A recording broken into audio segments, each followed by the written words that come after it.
अहमद वलीद साहब, सर तहरीक इंसाफ का जलसा मुलतवी होना, उसके बाद फिर ये कयास सराइयाँ बल्कि ख़बरें आना सामने कि दोबारा से राब्ते बहाल हो गए हैं। हुकूमत मुस्तरद कर रही है लेकिन तहरीक इंसाफ कह रही है कि इस्टेब्लिशमेंट ने रब्ता किया है। बहाल है राब्ते इस वक्त? गंडापुर के मुताबिक तो बहाल है रब्ता। ठीक है, उन्होंने तो ओपनली कहा इंटरव्यू में कि इस्टेब्लिशमेंट की अच्छी सतह पे उनके साथ रब्ता हुआ। उन्होंने कहा कि जलसा मनसूख कर दें, फिर गेट खोले जेल के, और सारी तफसील उन्होंने बताई है कि किस तरह से। अगरचे इमरान खान ये कह रहे हैं कि उनकी जो मतलब कोई रब्ता नहीं है इस्टेब्लिशमेंट के साथ, तो वो एक मसला है कि वो अभी छुपा रहे हैं। लेकिन ये कि बातचीत तो चलती रहती है, इस्टेब्लिशमेंट भी रब्ते रखती है।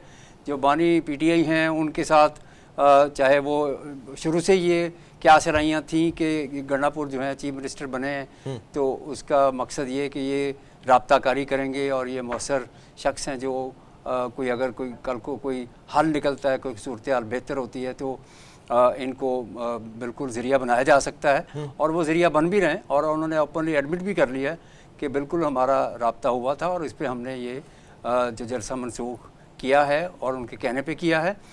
तो ठीक है, अच्छी बात है। सियासी जमात है, सियासी जमात के साथ आप देखें कि KP में उनकी हुकूमत है और KP बड़ा अहम जो सूबा है, और वहाँ पे अगर राब्ताकारी जारी रहेगी तो नताइज तो बेहतर आएंगे।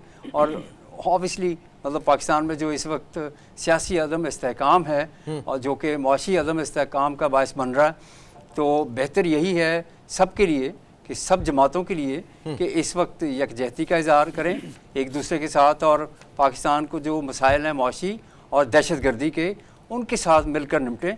तो ये एक अच्छी चीज़ें हैं कि जो कोई भी सियासी जमात हो, ठीक है, अपने दायराकार में हर कोई रहे और जो पाकिस्तान का मफाद है उसको मद्देनज़र रखे, और गैर ज़रूरी जो स्टेटमेंट्स या कोई ऐसी चीज़ें हैं उससे ज़रा गुरेज करे।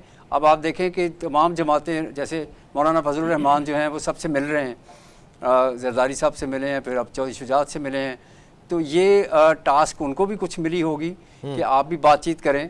तो मेरा ख्याल है कि लोगों में एक मुस्बत पैगाम गया है कि राब्ताकारी एक अच्छी चीज़ है। अहमद वलीद साहब, सर दहशत गर्दी में इजाफा, मुल्क दुश्मन अनासर के असल में अज़ाइम क्या हैं? क्या आप देख रहे हैं कि हुकूमत इस दफ़ा वाकई दहशत गर्दी का ये जो नासूर है इसे जड़ से उखाड़ फेंकेगी?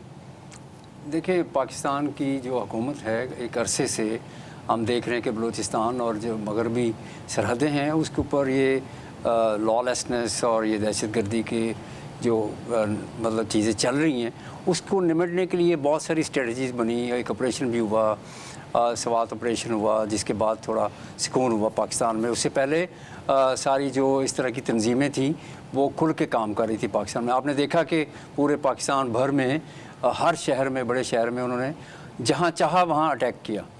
उस ऑपरेशन के बाद फिर काफ़ी अरसा तक आपने देखा कि बेहतरी आई और कुछ इस तरह से मामलात बेहतर होना शुरू हुए। अच्छा, अब दूसरी बात आ गई बलूचिस्तान और जो इधर KP में जो फाटा के एरियाज़ हैं उनकी, और दोनों की। बलूचिस्तान में अक्सर कहा जाता है कि वहाँ पे BLA जो कालादम है और वो मुतहरक है और उसको सपोर्ट है भारत की। ऑब्वियसली जब इस तरह की सिचुएशन होगी तो इस तरह के जो आपके दुश्मन मुल्क हैं वो इससे फ़ायदा उठाएंगे। तो दूसरी चीज़ ये है कि वहाँ पे जो पॉलिटिकल फोर्सेस हैं, कुछ फोर्सेस, अब कल ख्वाजा आसिफ ने जो स्टेटमेंट दी कि अकबर बुगटी की शहादत के बाद बलूचिस्तान के हालात जो हैं वो ज़्यादा ख़राब हुए। तो इसका मतलब है कि जो वहाँ के जो अमन पसंद लोग थे, यानी बुगटी को अब वो अमन पसंद कह रहे हैं, उस वक्त उनको दहशतगर्द और गद्दार करार दिया गया। तो मेरा ख्याल है कि इस तरह के लोग मौजूद हैं जो आप अगर उनको पहले अपने साथ मिलाएं और उनके साथ मुज़ाकरात करें, उनके साथ बातचीत करें, फिर जो इस तरह की जो तंजीमें हैं वो कुव्वत नहीं पकड़ सकेंगी उस तरह से। उनको उस तरह से जो ताकत मिल रही है इस वक्त वो नहीं मिल पाएगी। और पाकिस्तान की हुकूमत और जो इदारे हैं उन्हें इल्म है वहाँ पर कि कौन कौन सी ऐसे लोग हैं जो कि चाहे वो उनको बोलें आप नाराज़ बलूची हैं, चाहे वो कुछ और लोग हैं, कुछ सियासी लोग हैं जो सियासी अमल में रहना चाहते हैं, आप उनको एंगेज करें। जैसे रज़ी साहब एग्जांपल दे रहे थे कि एक जो आयरलैंड में पॉलिटिकल सिन फेन और दूसरी तरफ वो जो उनकी आयरिश जो तंजीम थी जो लड़ रही थी वहाँ पे, तो वो दोनों तरफ से बातचीत चलती है। यानी मेरे ख्याल में दुनिया भर की जंगें, दुनिया भर के इस तरह की जो मामलात हैं, दोनों टैक्टिक्स यूज़ करने चाहिए। ठीक है। यानी कि आप लाजमी नहीं कि वो दहशत गर्दों से डायरेक्ट बातचीत करें, उनको आप बिल्कुल उनसे उनका कला कमा करें, और दूसरी तरफ जो है जहाँ पे आपको बातचीत थोड़ी बहुत शुरू करनी चाहिए वहाँ पे शुरू करें ताकि एंगेज रहें, तो फिर जाके शायद कोई मसला जो है किसी तरफ जाए। दूसरा ये कि हर मसले का हल जो है सियासतदान का एक तरीक़ाकार है बातचीत करने का।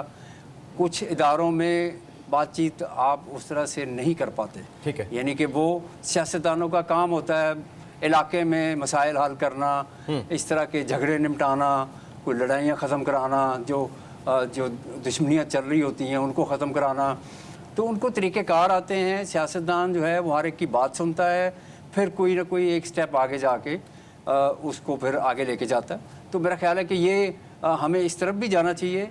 और दूसरा ये कि जो इस तरह के एलिमेंट्स हैं जिनको भारत की स्पोर्ट है या और एलिमेंट्स इस तरह के जो इंटरनेशनल स्पोर्ट के साथ दहशतगर्दी कर रहे हैं, उनके साथ बिल्कुल जो उसी जैसे वो कर रहे हैं पाकिस्तान के साथ, उनके साथ उसी तरह निपटना होगा। ठीक है।